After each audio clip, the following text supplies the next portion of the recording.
Labas. Labas. Sveiki visi, galiu pamojuoti žiūrovams. Šiandieną mes susitinkame pas mus studijai, tik mūsų studija vėl kitokia, nes mūsų studija dabar turi šiek tiek techninį nesklandumą, tai laukiame, kol bus viskas grįžti savo vėžės. Bet studija tenai, už kameros. Mes čia esame visai kitoje pusėje ir šiandieną svečiuose mes turime Agotą, mūsų gimnazijos trečiokę. Sveiki. Kaip jautiesi? Gerai. Pasiruošus? Jo. Pradėsim? Taip. Labai gerai. Tai žiūrėk, Agota. Pradžią apšilimų ištrauksime po vieną kortelę. Tu ištrauks kortelę, užduosi man klausimą, aš ištrauksiu kortelę, užduosiu klausimą tau. Tinka? Gerai, taip, Nori aišku. pradėti? Galiu. Kokia konspiracijos teorija tiki?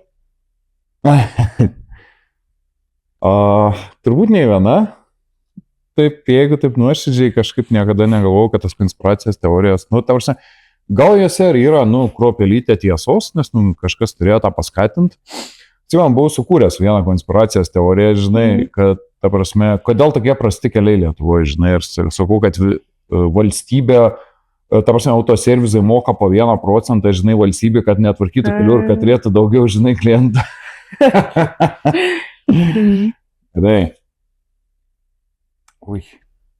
Taigi, Agota. Kurio artimojo norėtum atsiprašyti ir kodėl? Wow. Čia šeimos narys ar šiaip iš? Artimojo. Tai gali būti šeimos narys, nebūtinai. Labai sudėtingas klausimas.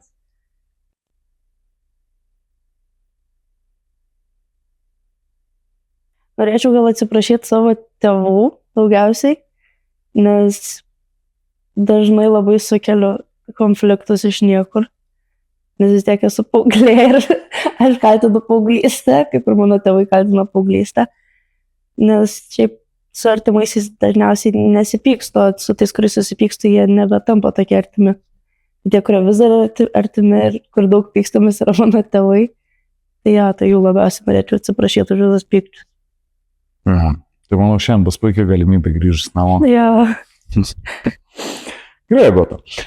Ar gali papasakoti apie save, kas yra Agota, ką tu veiki laisvalaikiu?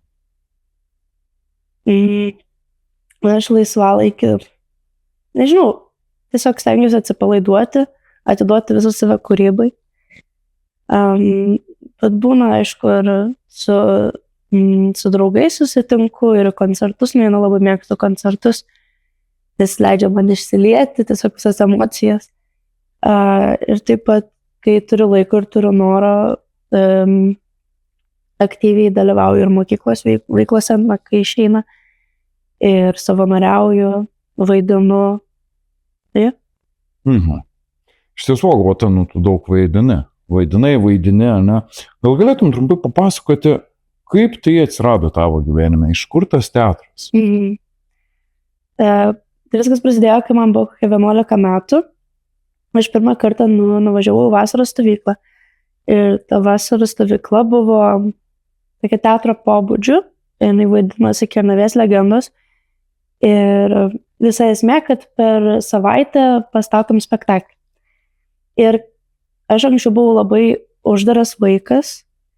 Kokios 6 klasės buvau labai užsidarius, su nieko nebendravau. Ir ta man stovykla buvo labai didelis iššūkis, nes aš neturėjau tuo metu draugų ir neišėjo man labai lengvai su kažkuo susibendrauti.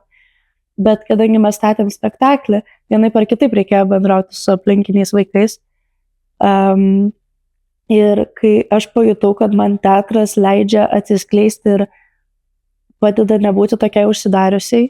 Ir per teatrą galiu pabendrauti su mano amžiaus žmonėm ir vyresniais.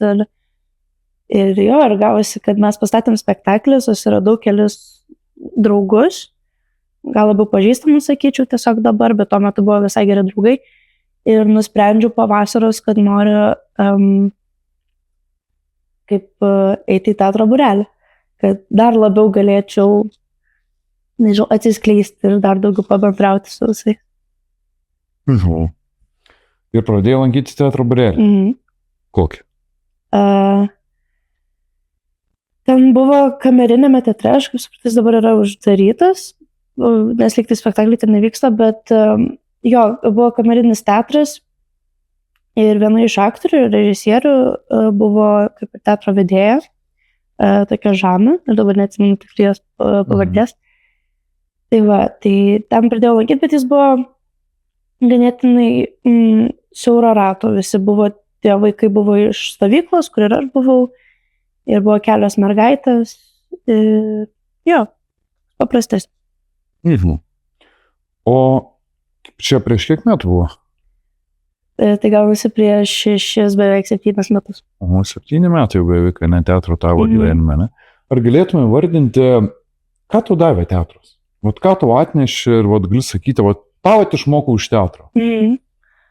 Tai, kaip ir sakiau, socialinius įgūdžius labai padėjo su bendravimu ir bendradarbiavimu, nes, sakau, buvau labai užsidarius, neturėjau draugų, neturėjau draugų, bet tuo metu man nebuvo kažkas blogo, man buvo gerai ir būti vienai, bet kadangi, kai pažinau teatrą, pažinau ir tai, kad man yra 1000 kartų smagiau būti tarp žmonių ir bendrauti, negu būtų užsidarius savyje.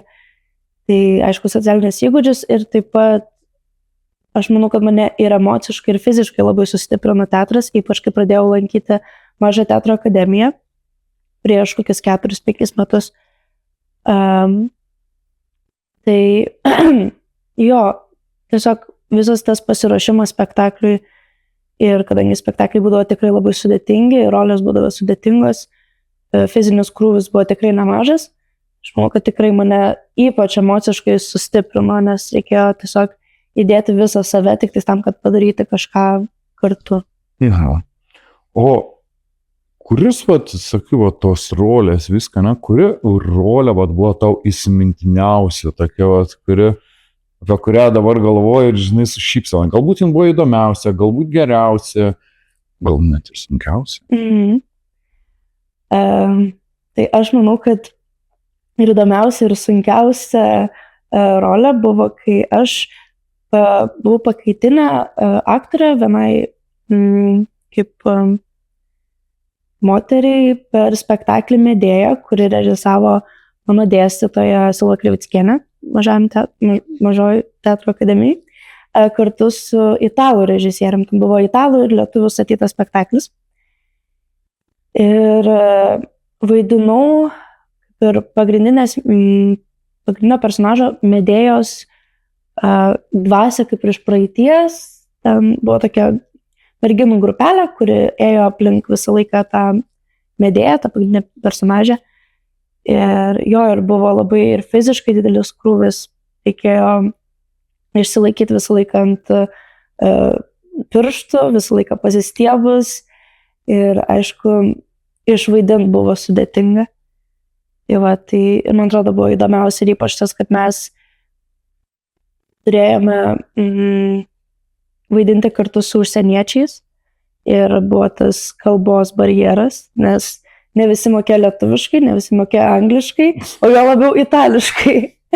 Bet buvo labai įdomu. Oho, patirtis. Geras. Gerai, o grįžkime dabar čia, ne, iš šias dienas ir išduosime mažą paslaptį. Agota planuoja statyti miuziklą. Kaip taip galas? Kodėl tu nori statyti miuziklą? Tai šiaip nežinau, aš manau, kad kai tik pradėjau vaidinti, man atsirado ir toks noras kažką surežisuoti.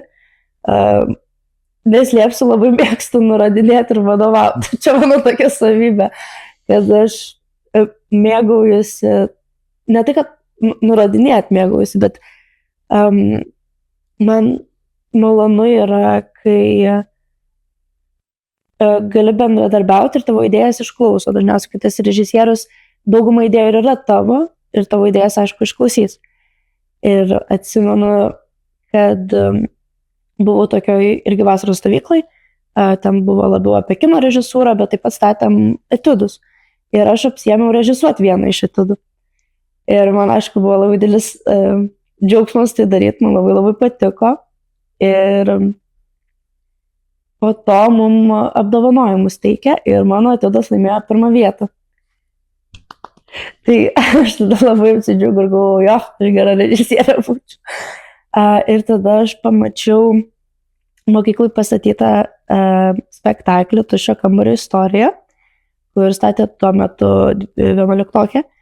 Ir aš kai pamačiau, kad jauni žmonės gali sukurti tokius nuostabius spektaklius, aš pagalvojau, kad mane kaip paskatino tai padaryti dar labiau. Aš supratau, kad aš tikrai manau, kad aš galiu tai padaryti. Ir tada norėjau statyti spektaklį 10 klasiai, bet supratau, kad jeigu aš tai statysiu kaip metinį darbą, man tiesiog nebesinorės sudaryti, nes tai bus per prievartą, kad aš būtinai turiu tai padaryti. O supratau, kad 11 klasiai aš galėsiu tai daryti tiesiog iš didelio noro. Tai va, taip atsirado tokia idėja. O gal gali papasakoti, kodėl tu pasirinkai būtent miuziklą? Na, man, kaip ir sakiau, laisvalaikiu, kadangi mėgstu į koncertus, mane tikrai labai traukia muzika ir ypač kadangi aš 6 metus dar taip pat lankiau pianino pamokas ir grojau. Ir tiesiog muzika irgi, kaip ir teatras, labai didelė dalis mano gyvenimo. Ir jo labiau, kai pradėjau vaidinti, visi mano spektakliai, kuriuose aš vaidinau, jie turėjo muzikos, nes aš manau, kad vis tiek spektakliai dažniausiai turės kokį soundtracką ir panašiai, kad tiesiog sužadintų žiūrovams dar didesnės emocijas ir sukurti tą atmosferą. Ir aš tiesiog pradėjau nebeatsieti teatro nuo muzikos, man atrodo, kad būtina, kad tai būtų vienas ir tas pats, ne tai, kad vienas ir tas pats, bet kad jie susijungtų ir kad spektakliai turėtų tą didelę dalį tos muzikos.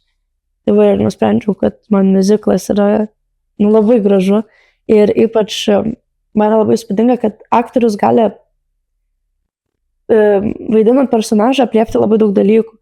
Ir yra dainininkai ir muzikantai, bet yra aktoriai, kurie irgi gali būti dainininkai ir muzikantai. Ir man labai gražu, kai žmonės ypač atskleidžia savo tą talentą dainuoti, vaidinant. Tai va labai norėjau, kad ir muzika tiesiog sukurti atmosferą ir kad aktorius galėtų dar labiau atsiskleisti ir parodyti savo kitus talentus. Nežinau. Kada galėtume laukti tą miuziklo premjeros? Aš planavau, kad iki balandžio pabaigos, prieš birželį. Aš tikėčiau, kad iki balandžio pabaigos kažkaip, arba birželį.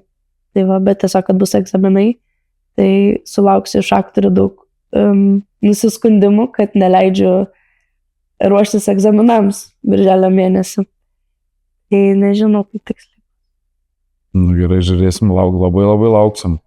O gal galėtum pasidalinti, koks tavo mėgstamiausias spektaklis, kokį tu esi kada nors mačius? Esu prieš kelius metus su tėčiu nuėjus į Lietuvos nacionalinį dramos teatrą. Ir ten mes žiūrėjom spektaklį Metamorfozė. Ir man tas spektaklis mane labai sužavėjo. Ir man buvo, nežinau, jis labai yra ilgas, bet taip pat man labai greitai praėjo, nes aš be galo susižavėjau scenografiją. Man, kas dar labai svarbu teatre yra, kad tu galėtum išsitraukti kamerą ir bet kada nufotografuoti sceną ir tai atrodys kaip tiesiog specialiai sukurta nuotrauka. Ta scenografija turi būti labai gerai išmąstyta ir vos ne ideali. Ir Metamorfozei mane tikrai sužavėjo scenografija. Dar atsimenu, buvo viena scena, kur žmonės buvo kaip ir įkalinti tokius stiklinius narvus ir tada išvedė šuniuką.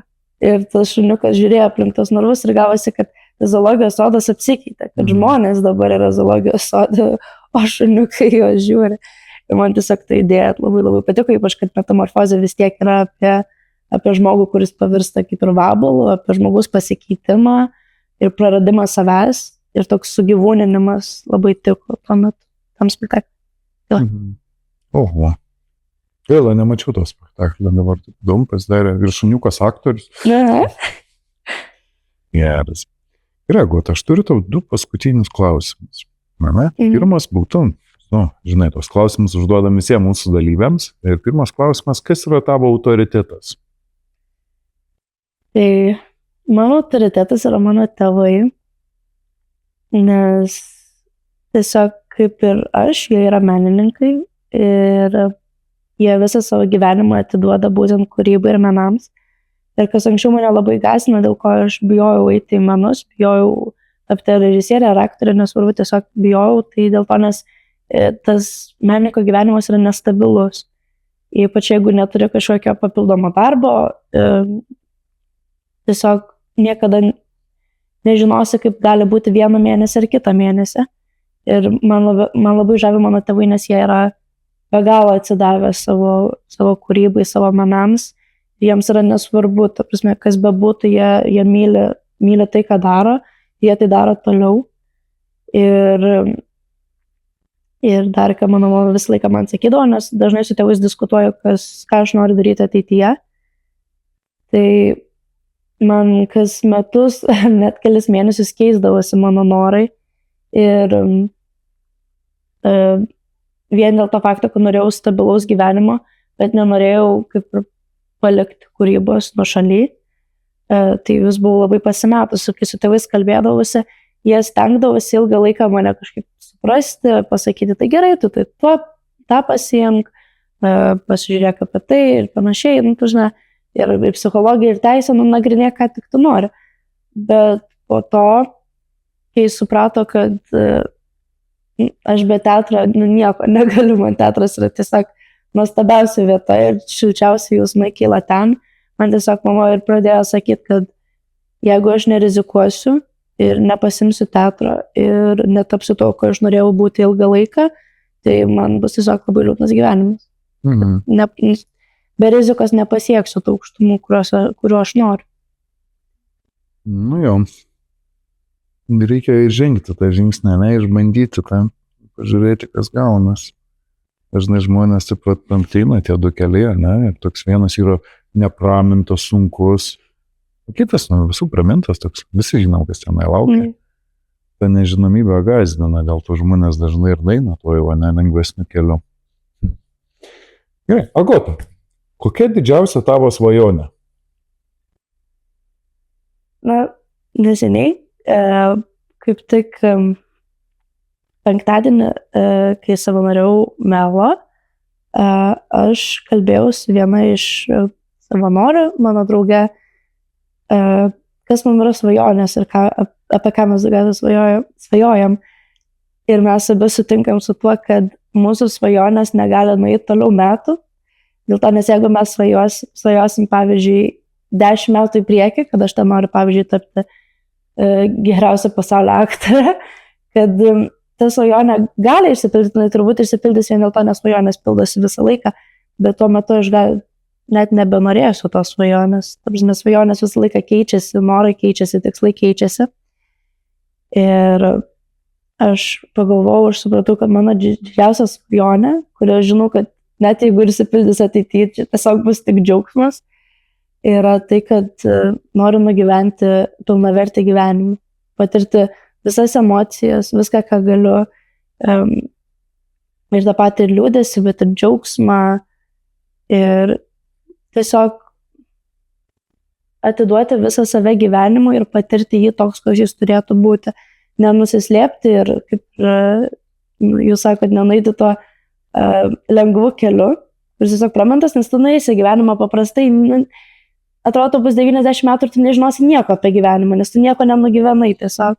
O aš kaip tik noriu, kad kai man bus 90, aš pagalvosiu, wow, mano gyvenimas buvo išties tiesiog pilnas įvairių dalykų, kalnelių ir buvo labai smagu ir buvo liūdna, bet man patinka, nes aš jį nugyvenau tiesiog nugyvenau pilnavertį gyvenimą ir man tai bus labai labai geras jausmas. Labai linkiu, kad ir išsipildytų tavo svajonę. Taigi, mano klausimai baigėsi. Ačiū tau, Agota, kad atėjai, kad skiriai savo laiko. Ir ačiū žiūrovams, kurie išbuvo su mumis iki galo. Ir susitiksime kitose laidose. Ate. Ate. Ačiū, Agota.